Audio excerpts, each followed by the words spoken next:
Passionators, hi. I'm back. I've been gone for a little while. I missed you guys. So I'm here. And I was trying to work out my technology so that I could broadcast on one device and answer questions from the other device. And it took me a little while to get that to work, but I appreciate your patience. And here I am. I got two really great questions when I announced that I was going live tonight. Hi, Angelique. I didn't forget you. I'm coming to you first. I'm really glad you're here. And I wanted to address those questions tonight because they are not the only two people who are dealing with issues like this. For sure. I see them in my inbox far too often, and I've ear hustled them both on way too many occasions. So there are definitely more than a few people who have these issues. So if you see me looking away from the cameras because I'm reading the questions, I'm not ignoring you, and I'll be back. I'm not just being rude. I just want to make sure I get the question the way it was written to me. Okay? So that means if you're just joining in and just finding out and you'd like to ask a question, you still can. Just go to my Facebook page or fill in a comment right here while I'm broadcasting, and I'll do my best to get to it while I'm here. Okay? I'm trying to be respectful of everybody's time, so I'm not going to keep you here all night, but I would like to address your question if you have one.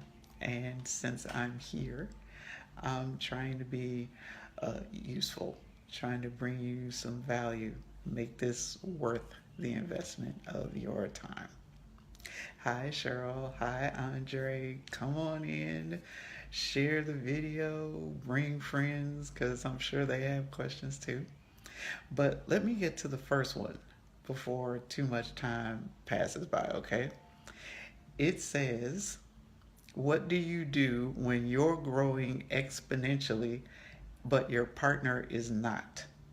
They are supportive but seem okay with their status quo. Do you have to be on the same page at the same time to be successful? I really like this question a lot. It touches on so many issues relative to compatibility in a relationship. This is where the rubber meets the road.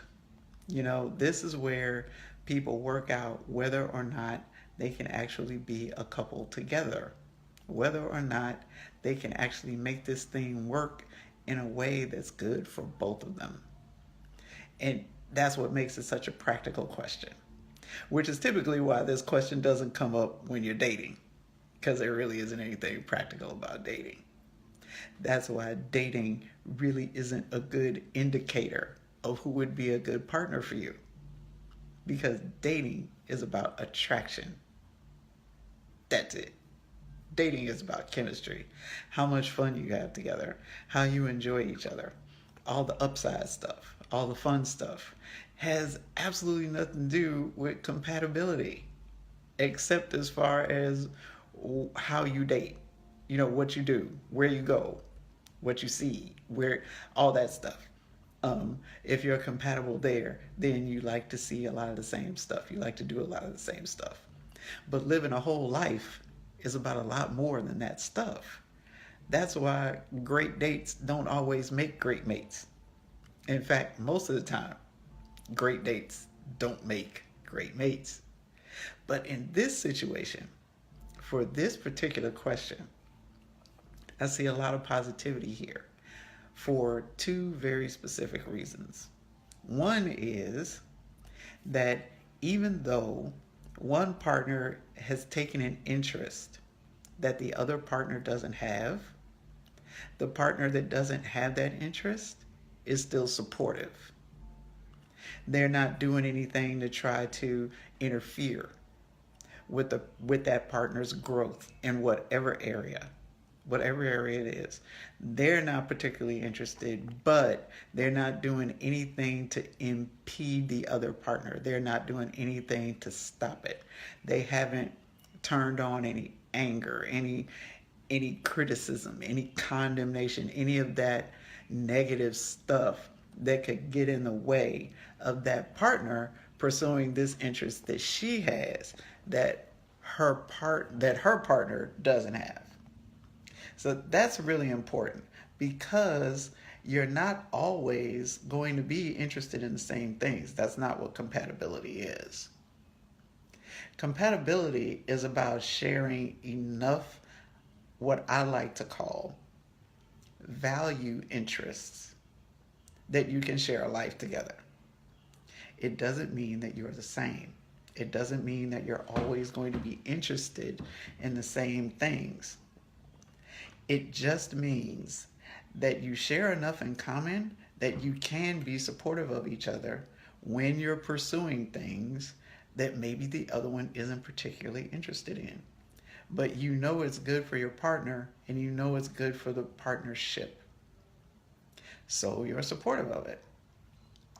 Just because you don't share the interest doesn't make you incompatible. So please hang on to that one. This is a very good sign that they are compatible. And the short answer to the question of whether you have to be in the same place, on the same page, at the same time, the answer is no, you don't. You really don't. You don't have to be. You just have to support each other's interests. Because there's going to be plenty of times when your interests diverge. That's not a bad thing. It just means that the two of you are still individuals, that you haven't gotten swallowed up in the relationship so much that you've lost your own sense of what interests you, what excites you, what makes you who you are as an individual. It means you've maintained your individuality. And that's a good thing because it makes the relationship more interesting.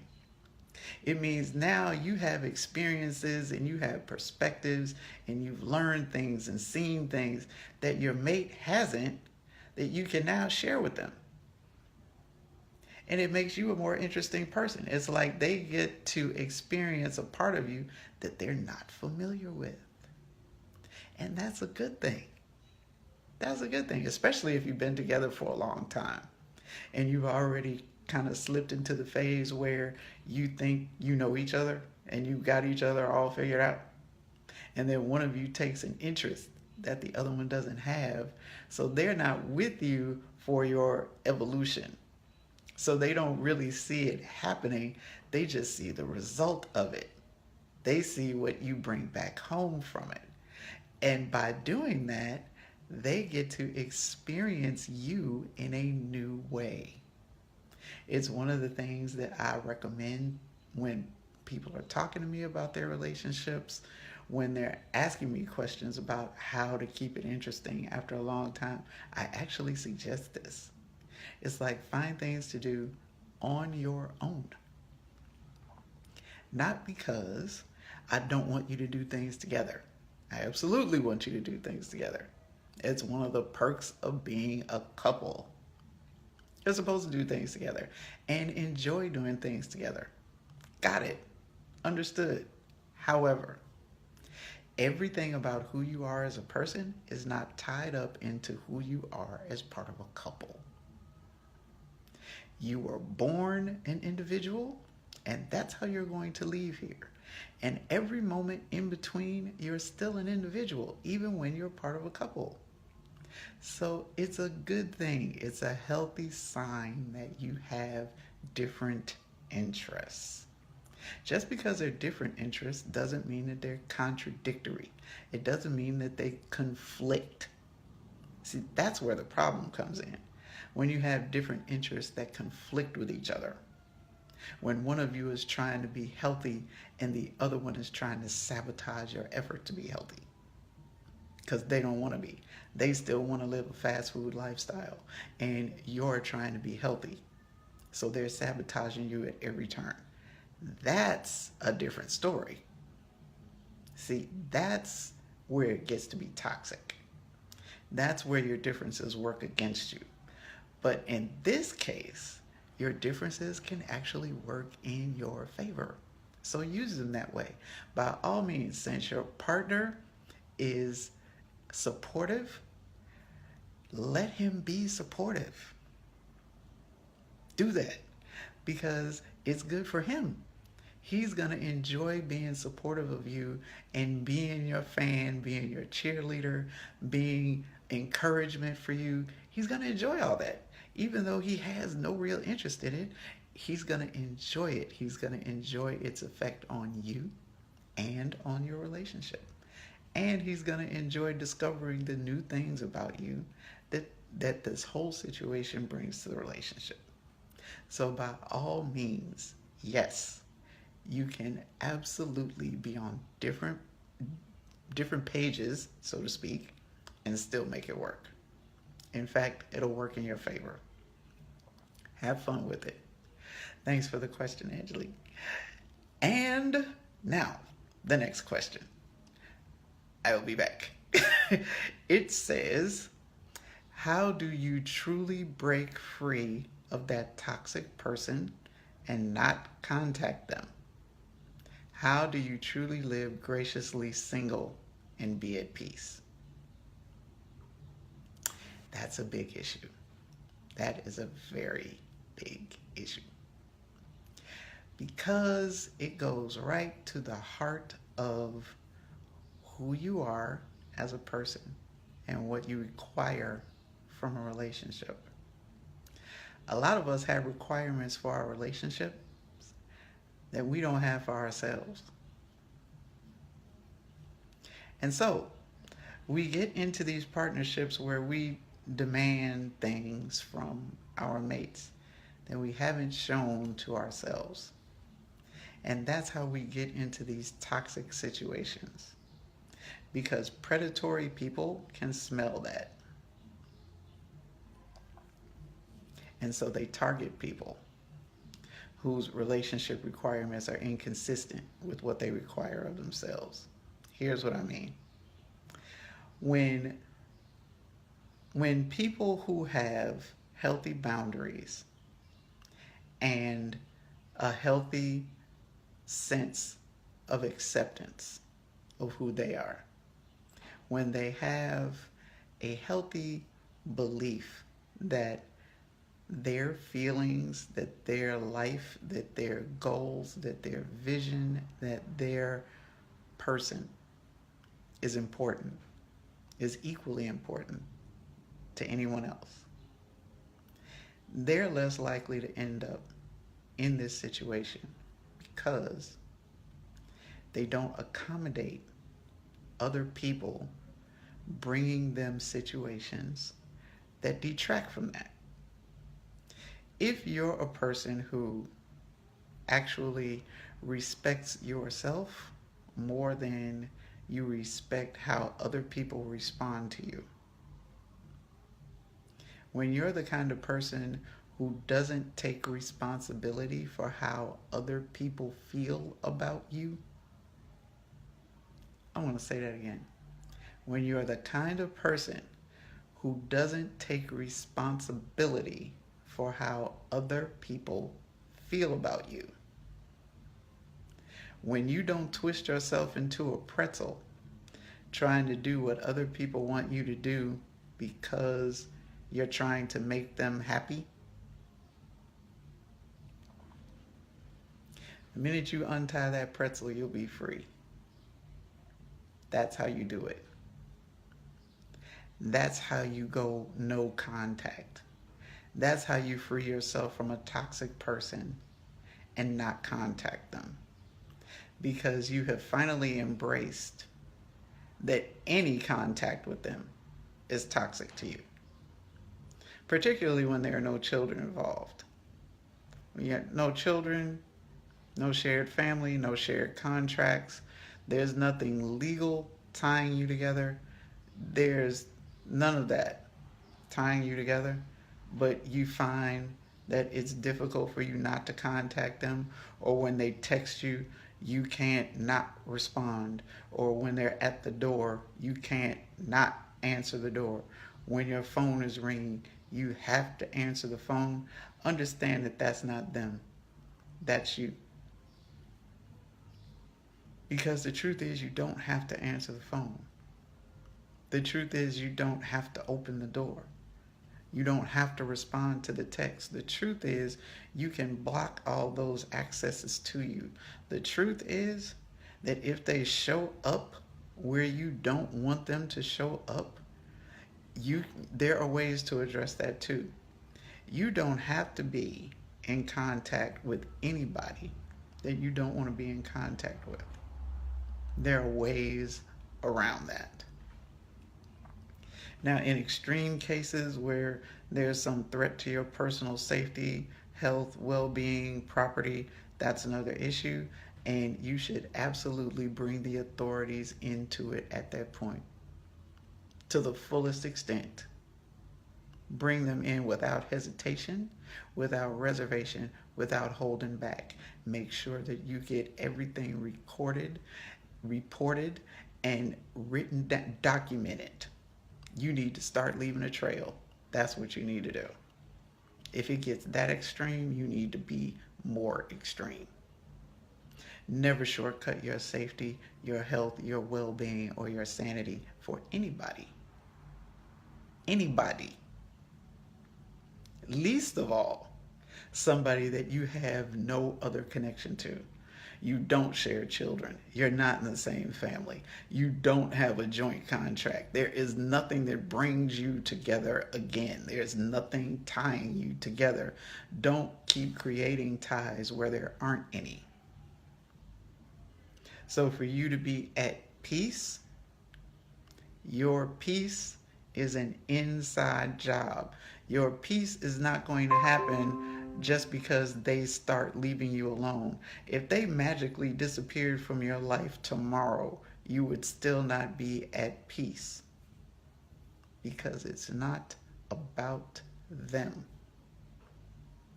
Until you come out of people pleasing, until you stop taking responsibility for adults' feelings about you, until you embrace that somebody else's so-called happiness isn't your job,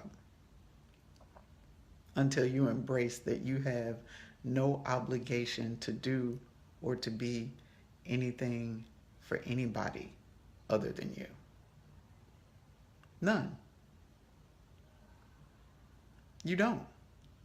You absolutely do not. So if you feel that way, you're generating those feelings. You're generating those feelings. If you feel guilty, if you feel like you're not a nice person, or you're somehow judgmental, or you're mean-spirited because somebody else is manipulating you into feeling that way, understand that it's a manipulation. That it's not the truth. It's a manipulation. That they're trying to get you to do what it is they want you to do. They don't have your best interest at heart anyway, or they wouldn't be trying to do that to you. So understand that your peace comes from you. Your unwillingness to stop contacting them is about you. It's not about them. You can stop this whenever you choose to. And if you stop and then you contact them again at some point, it doesn't mean you have to stay in contact. Just because you had a weak moment or you made a bad decision doesn't mean that you have to keep having weak moments and making bad decisions. You can always change your mind and consequently change what you're doing. You always have that option. Always. No matter how many bad decisions you made, no matter how many weak moments you had, you can always choose to be strong. You can always choose to behave in your own best interest. You can always choose to be your own hero. You can do that. Nobody can take that from you. Ever. Ever. But what can happen is that you can give it away. You can give it away and then blame them for taking it. But the choice is still your choice. Because if he starts leaving you alone tomorrow, if you don't choose to be your own hero, you'll find a way to reconnect. You'll find a way. You'll make a way. If there isn't a way, you'll create one. You'll figure out a way to justify it, to make sense to you, and you'll do it. Addictions have to be broken. Patterns can be changed, but you have to change them. They don't get changed on the outside. They don't get changed by what other people do or don't do, because the craving is internal. The desire is yours. It's not theirs. So you just have to start behaving in opposition to your desire, in opposition to the craving, in opposition to the yearning. You have to behave opposite of that, because you know giving into it isn't good for you. It doesn't end well for you. You know that. You have to behave according to what you know and not what you feel. Because the fact is, it may be a while before you feel like it, before it feels good to you. But if you're waiting to feel like it, it'll never happen. You have to do what's best for you to do, because you know it's what's best for you to do, not because you feel like it is. This isn't about your feelings. This is about you honoring you. This is about you putting yourself in the best position for the healthiest relationship. This is about you taking care of you. It's about you. It's all about you. It's not about him. Don't make it about him. Don't let him make you believe it's about him. It's not about him. No matter what kind of drama, no matter what kind of trauma he tries to bring you, it isn't about him. It's always about you. It's never about anybody else. Your life, your relationships, your happiness, your serenity, your peace, the operative word is your, not their, not them, not us, not we, not he, not she. The operative word is you. You. You can change this at any time. At any time. And if you mess it up, you can change it back. So don't feel like just because you got yourself into this mess in the first place that you can never get out, because that's not true. If that's the lie you've been telling yourself to justify maintaining contact with him, then stop lying to yourself. Strap that S on your chest and show up for you the way you show up for other people. And I know you do that. I know how you show up for other people. But right now, I need you to do that for you. Do that for you. Be your own hero. And everything else will fall into place. Everything else. Not only will you attract different kinds of people, but you'll recognize them. Because the truth is, you're attracting them already. You're attracting people who are actually healthy for you. You're attracting people who would actually love you and not manipulate you and not misuse and abuse you. You're attracting those people already, but you don't recognize them. You're blind to them because your focus isn't on them. Your focus is on this situation that you're in right now. And as long as that's where your focus is, you're going to keep being blind to them. No matter how many of them show up in your life, they might as well not be there because you won't see them.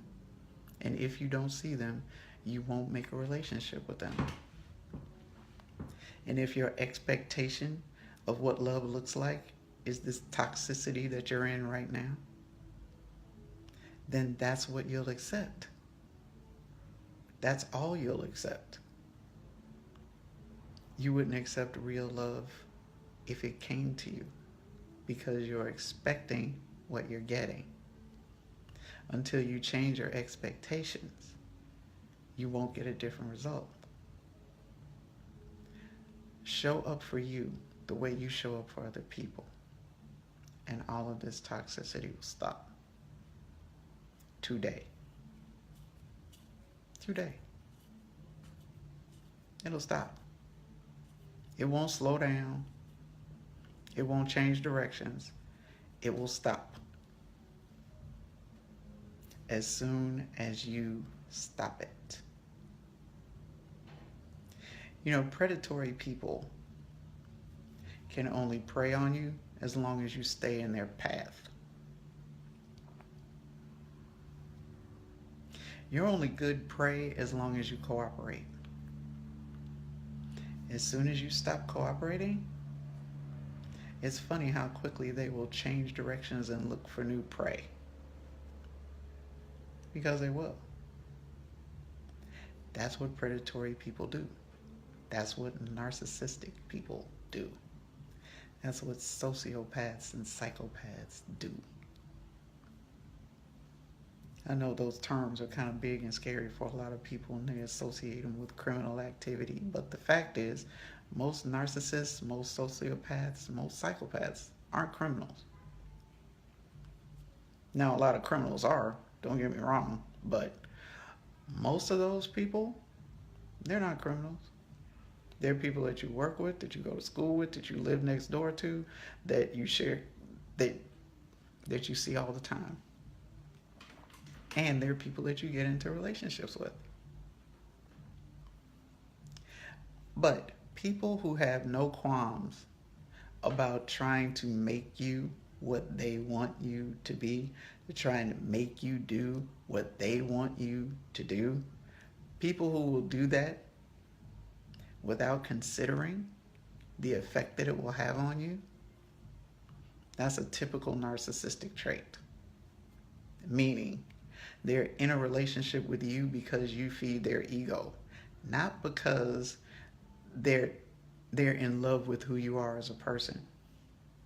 What they love about you is how you feed their ego. And the minute you stop being so delicious to their ego, they will find a new supply. Because it's not you that they're attached to. It's the way that they can manipulate you that they're attached to. That's what they're hooked on. You are their supply. When you decide to stop being so delicious, they'll find something else to chew on. But you have to stop it. You know, a lot of people talk about that whole predator-prey dynamic, especially when it relates to men and women. There's that men are hunters and they like to pursue and all of that, and it's a real glorious story as long as it's being told from the hunter's point of view. But if you're the hunted, the story doesn't end well for you. If you're the hunted, you end up dead. Yeah, this isn't a good story for you. There's no happy ending for you as the hunted. People are not predators. They do predatory things. Some people, because it feeds their egos. And yeah, I know we're all primal and we're mammals and all of that stuff, but we're human. We have the capacity to behave in contradiction to our nature, particularly when it serves our higher and best interests. We do it every freaking day. Every day. And we don't even think about it. That's why when people throw that stuff at you about this isn't natural, and I like that one. That one still tickles me. It's not natural. It's not natural to be monogamous. It's not natural not to cheat. It's not natural not to lie. It's not natural. It's not natural to use utensils. It's not natural to wear clothes. It's not natural to go to the bathroom indoors. All things that we do every day without thinking twice about them. And without talking about how unnatural they are. Just because it's a learned behavior doesn't mean that it's not in your best interest. Just means you have to learn how to do it. That's all it means. It just means you have to learn how to do it. Quiet as it's kept, you have to learn how to have sex too. But we manage it. It's not natural. We had to learn how to do that too. The drive for it is natural. Knowing how to do it is not. We had to learn how to do that. But we managed it. And we don't talk about how unnatural it is. So, yeah. Hang that. Just hang that. People will do and learn to do whatever they choose. If they think it's in their best interest, that's what they'll do. People learn to be manipulative because it worked for them. It got them what they thought they wanted. And they never made the effort or took the time to learn anything different.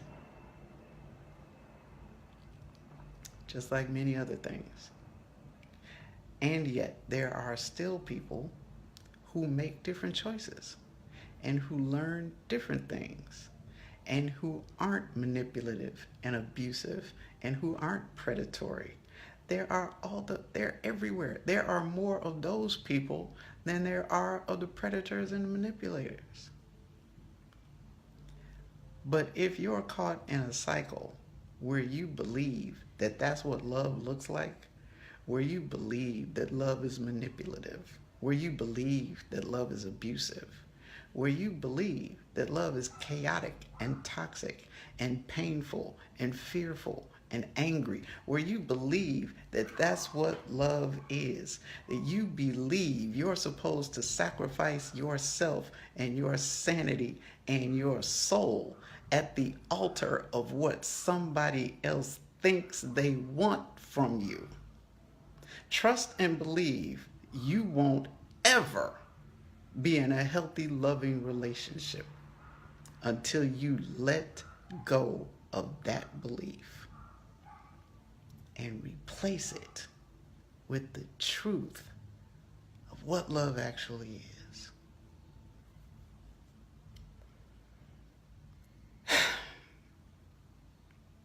Got me all worked up. But I hope it was valuable to somebody. I really do. Because I see so much of this. People light my inbox up with this stuff. And I lived it in many ways myself for most of my adult life. And I'm here to tell you, there is no freedom like freedom from other people's expectations of you. I need a collection plate right there. I need a collection plate right there. OM good. When you let go of the idea that you can actually make somebody else happy or not make somebody else happy, I hear chains popping. I hear chains popping. I just hear chains popping. I just do. It's going to be another life when you let go of that. When you let go of that expectation, it'll be another life for you. And once you taste that kind of freedom, when you get your real emancipation on, you'll never go back. Trust and believe you will never go back. And you'll wonder how you stayed so long. Be your own hero. Strap that S on your chest and use it for you. And stop trying to rescue folk that ain't trying to be saved. Stop it. Not your job. Not your job. It isn't.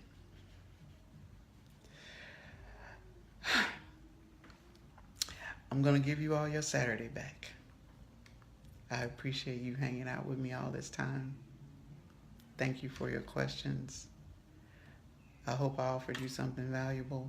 If there's something else that you want to talk about, make sure you put it in the comments section. I will be back to respond to your comments. If you'd like to private message me instead, feel free to do that. These discussions have to continue because the message has to be disseminated widely, because relationships are dying that don't have to die. And they're dying wholesale. They're dying everywhere. They're dying ridiculous and painful deaths that doesn't have to happen. They're not natural deaths. People are killing them from the inside. People are murdering their own relationships from the inside, while they're busy looking for some outsider to come in and blow it up for them. They're tearing it apart with their own hands. And I'm trying to do what I can to stop that from happening. It's what means the most to me. I hope it's valuable to you. Feel free to share the video. And if there are more things you'd like me to talk about, let me know. In the meantime, enjoy the rest of your weekend. And I look forward to doing more of these with you and for you. Thank you for coming. And rest well, passionators. For tomorrow we rise to love one more time. I love you totally. Bye-bye.